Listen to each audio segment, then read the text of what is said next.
L'humanité ébranlée et la société effondrée par un petit machin. Un petit machin microscopique appelé coronavirus bouleverse la planète. Quelque chose d'invisible est venu pour faire sa loi. Il remet tout en question et chamboule l'ordre établi. Tout se remet en place, autrement, différemment.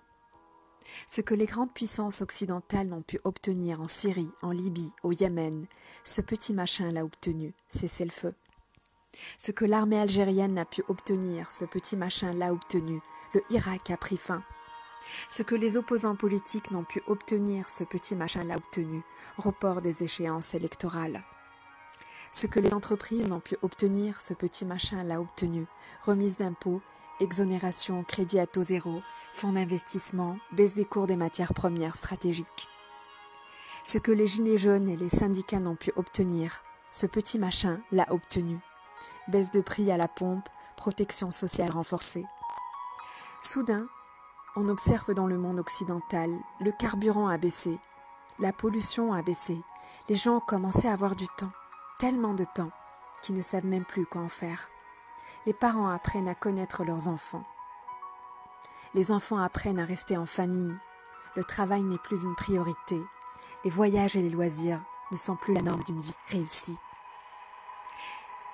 Soudain, en silence, nous nous retournons en nous-mêmes et comprenons la valeur des mots solidarité et vulnérabilité. Soudain, nous réalisons que nous sommes tous embarqués dans le même bateau, riches et pauvres. Nous réalisons que nous avions dévalisé ensemble les étagères des magasins et constatons ensemble que les hôpitaux sont pleins et que l'argent n'a aucune importance. Que nous avons tous la même identité humaine face au coronavirus. Nous réalisons que dans les garages, les voitures haut de gamme sont arrêtées juste parce que personne ne peut sortir. Quelques jours seulement, on se fie à l'univers pour établir l'égalité sociale qui était impossible à imaginer. La peur a envahi tout le monde. Elle a changé de camp. Elle a quitté les pauvres pour aller habiter les riches et les puissants.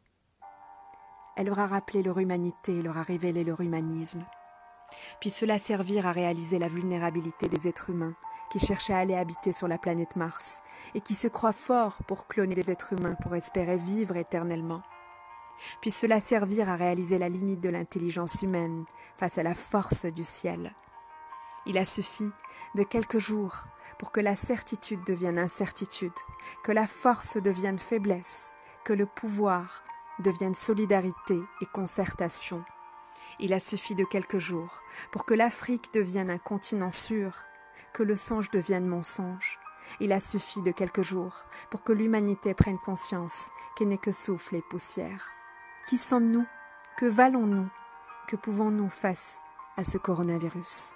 Rendons-nous à l'évidence en attendant la providence. Interrogeons notre humanité dans cette mondialité à l'épreuve du coronavirus. Restons chez nous et méditons sur cette pandémie. Aimons-nous vivants.